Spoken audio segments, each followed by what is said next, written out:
From the great words of our Tyler and creator, I'm paranoid now because is weird and really bums. Jamari dropped a new video. I watched it the other day, and man, honestly, I thought Lil Tay was a boy this whole time. Well, as it turns out, I'm retarded and she's a girl. And she just turned 18. So you know what that means. A lot of gooner alarms went off.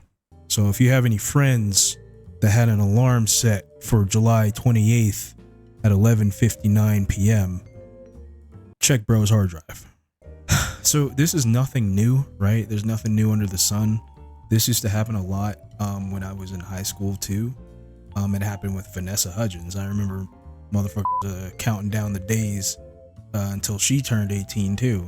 You know, like it's Zendaya was another one, right? Very weird shit. However, it wasn't that weird because we were also in high school too. We were around the same age as Vanessa Hudgens. Not so much for Zendaya, although there were some people I knew that were still like counting down the days for when she turned 18 too. I'm no longer friends with those people. However, yeah, that one was it kept getting more and more creepy.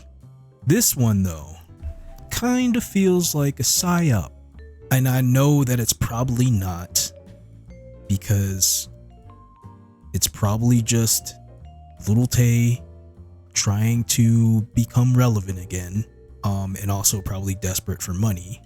But regardless if it's a psyop or not, it's still going to send the wrong message, especially to young girls.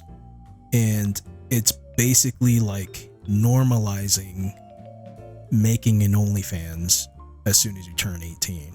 Because I feel like young girls are gonna see this. Girls who are probably about to turn 18, or maybe even before that, maybe they're 16, but they're just waiting for their chance to sell their bodies like Lil Tay did, so that they can make $1 million too. And as someone who has 3 kids, 2 of them being daughters, and yes, I already know what you're gonna say, damn, he be fucking. It's true. I do. But as someone with 2 daughters, I have a big problem with this Lil Tay situation. Because as much as I try to raise my daughters to not be like Lil Tay, or Bad Baby, or Belle Delphine, they might look at them and feel tempted to take that route once they see the amount of money that these girls are making. So let this be a warning message, right? Because here's what I think is happening. I think that Lil Tay didn't actually make $1 million. I think that some of that money came from her own pocket, or came from her brother's pocket, or her mother's pocket. It's called wash trading. So if you ever get into trading cryptocurrency or just trading in general, there's something called wash trading. Basically what this is let's say somebody's trying to create a new cryptocurrency and they want to build some hype around it. What they'll do is create a bunch of burner accounts, fund those burner accounts, and purchase their own cryptocurrency with their own money. So that on paper and on charts, it looks like there's a lot of people buying into it, therefore making it seem like it's a good investment. And if people think it's a good investment, then that FOMO is going to kick in and they're going to buy into it. So essentially what you have are people who are not a part of this scheme investing new money into it. And once this new money is dumped into this coin, this cryptocurrency, that's when the rug pull happens. That's when Logan Paul goes and buys a new Lambo with your CryptoZoo money.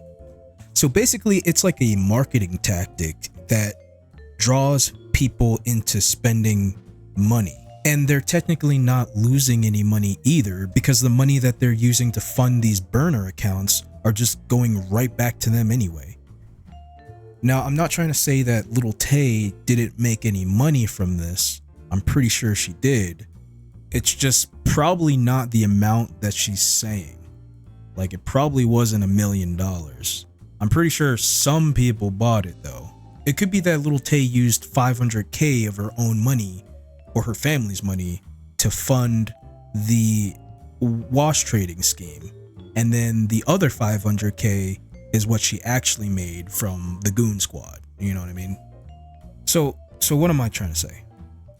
Basically, don't be deceived by the amount of money that Lil Tay, Bad Baby, and whoever else decides to do this later on in the future make, okay? Do not be deceived by that. Don't be fooled by the numbers is basically what I'm saying, okay? Don't be fooled by these numbers. Lil Tay saying she made $1 million within an hour. That can sound real tempting to an 18-year-old girl with no money. But I'm telling you right now, I'm calling cap. I don't think all of that $1 million is coming from the Goon Squad. Okay? I hope not. Unless, I mean, shit, I don't know. Niggas do be gooning a lot. But they also broke, so, I mean, it can't all be from them. If you're a young girl and you're looking at the amount of money that Lil Tay allegedly made, just know that's probably not what she made. So just don't do it. It's not as worth it as these girls out here are making it seem. That's basically what I'm saying. Do not be tricked or deceived by these dollar amounts. Because, like I said, wash trading is a thing. It happens all the time.